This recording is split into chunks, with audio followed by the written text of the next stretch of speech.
नमस्कार दोस्तों, आपका स्वागत है अपनी YouTube चैनल PFP में। आज हम दीपक नाइट्राइट के बारे में चर्चा करने वाले हैं। स्टॉक ने पिछले एक साल में 25% के नेगेटिव रिटर्न्स बना कर दिए हैं। मार्केट में माहौल अच्छा होता हुआ नजर आया, लेकिन दीपक नाइट्राइट ऊपर नहीं जा पा रहा है। तो क्या यहाँ पर हम ट्रैप हो चुके हैं? तो ऐसी सिचुएशन में एज ए रिटेलर हमें करना क्या चाहिए, इसके बारे में आज हम चर्चा करने वाले हैं। सबसे पहले कंपनी के फाइनेंशियल ट्रेंड पर नजर डाल देते हैं। रेवेन्यू प्रॉफिट कंटिन्यूसली ऊपर जा रहा है और 2022 में ऑल टाइम हाई रेवेन्यू और प्रॉफिट दिखाई पड़ता है, जो कि क्लियरली बहुत ही अच्छी बात है। तो फाइनेंशियल ट्रेंड तो काफी ज्यादा हेल्दी है।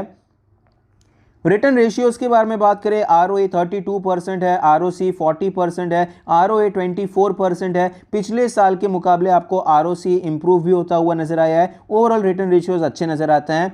लेवरेज रेशियो के बारे में बात करें, डेट टू इक्विटी 0.09 है, इंटरेस्ट कवरेज रेशियो 48 का है। तो यहाँ पर भी आपको इंप्रूवमेंट नजर आता है, जो कि क्लियरली बहुत अच्छी बात है। तो लेवरेज रेशियो भी अच्छे नजर आते हैं। शेयर होल्डिंग पैटर्न के बारे में बात करें, टोटल प्रमोटर होल्डिंग है 45.72%, जिसमें से कुछ भी प्लेज नहीं है। Mutual fund 6%, other DII 6%, FII 8%, retail and other category में 34% की हिस्सेदारी है। शेयर होल्डिंग पैटर्न मेरे हिसाब से बहुत अच्छा नहीं है। एक तो प्रमोटर की होल्डिंग 50% से कम है और इंस्टीट्यूशंस के मुकाबले रिटेलर्स का इंटरेस्ट आपको ज्यादा नजर आता है। रीसेंट ट्रेंड के बारे में बात करें, म्यूचुअल फंड माल बेच रहे हैं, लास्ट क्वार्टर के मुकाबले खरीदारी हुई है।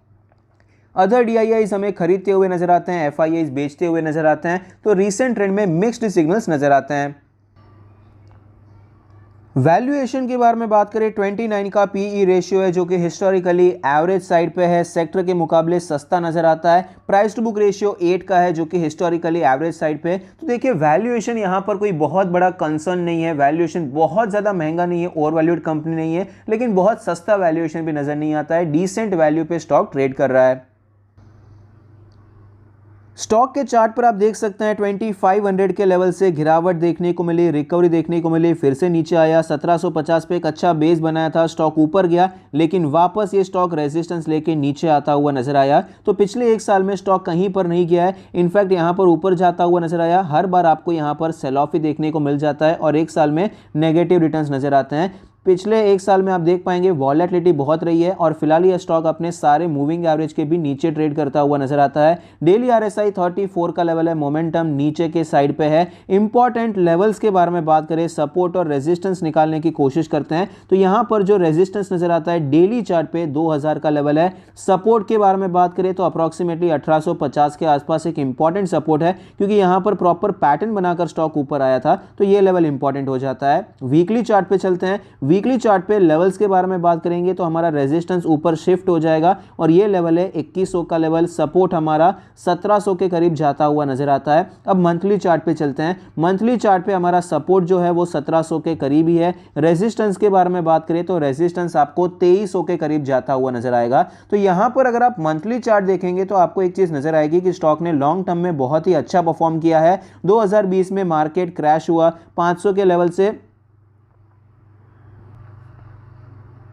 ऑल टाइम हाई का ब्रेकआउट होता हुआ नजर आया और स्टॉक में शानदार रैली देखने को मिली। 3000 तक स्टॉक जाता हुआ नजर आया। तो जब भी स्टॉक में, किसी भी स्टॉक में अगर आपको शॉर्ट टाइम में बहुत बड़ी रैली देखने को मिल जाती है या बहुत ज्यादा गिरावट भी देखने को मिल जाती है, तो चार्ट जो है वो स्ट्रेच हो जाता है और वहां पर टाइम करेक्शन चलता हुआ नजर आ सकता है। और यहां पर कुछ ऐसा ही हो रहा है। स्टॉक में रैली बहुत बड़ी आ गई। पहले आपको ये 30% का प्राइस करेक्शन देखने को मिला, उसके बाद अभी फिलहाल ये स्टॉक कॉन्सोलिडेट करता हुआ नजर आता है। तो यहां पर एक्सपेक्टेड है कि 1700 का जो सपोर्ट है वो स्ट्रॉन्ग सपोर्ट की तरह ही काम करेगा और रेजिस्टेंस आपको 2300-2500 के जोन में नजर आएगा। और अब तक ये स्टॉक जिस प्रकार से ट्रेड कर रहा है उसी प्रकार से आपको कुछ और महीने ट्रेड करता हुआ नजर आ सकता है, जब तक स्टॉक का जो स्ट्रेच था, चार्ट का जो स्ट्रेच था, वो कम नहीं हो जाता है। टाइम करेक्शन के चलते स्टॉक का जो वैल्यूएशन थोड़ा बहुत सस्ता नहीं हो जाता है, क्योंकि फाइनेंशियल परफॉर्मेंस भी थोड़ा बहुत खराब होता हुआ नजर आया है। जो रिजल्ट्स आए थे इतने खराब देखने को मिले कि स्टॉक आपको गैप डाउन करता हुआ नजर आया, रिकवरी के बाद वापस नीचे आता हुआ नजर आया। तो क्वार्टर रिजल्ट का जो परफॉर्मेंस है वो जब तक अच्छा नहीं हो जाता है तब तक स्टॉक में हमें ज्यादा रिकवरी देखने को नहीं मिल सकती है। तो फिलहाल यहाँ पर क्या स्टॉक में से कंप्लीटली एग्जिट कर देना चाहिए? तो देखिए ऐसा नहीं है कि दीपक नाइट्राइट कंपनी ही बहुत खराब हो चुकी है। यहाँ पर बिजनेस का साइकिल रहता है, कभी अच्छा टाइम होता है, कभी खराब टाइम भी होता है। तो फिलहाल यहाँ पर थोड़ा बहुत खराब टाइम चलता हुआ नजर आता है। अगर कंपनी इतनी बकवास होती तो स्टॉक इतना ज़्यादा वेट नहीं करता, स्टॉक ऑलरेडी यहाँ पर नीचे आ चुका होता। अभी फिलहाल ये वेट करता हुआ नजर आता है, तो लॉन्ग टर्म के लिए ये अच्छी ही बात होती है। जब यहाँ पर स्टॉक में इतनी बड़ी रैली आई है, अगर ये 2-3 साल वेट करता है तो नेक्स्ट टाइम और भी बड़ी रैली ये दे सकता है। पहले भी कुछ इसी प्रकार से आपको होता हुआ नजर आया। अब देख पाएंगे रैली कितनी बड़ी आई, फिर इसने वेट किया, 2 साल लगे, लेकिन उसके बाद वापस स्टॉक ने बहुत अच्छा परफॉर्म किया।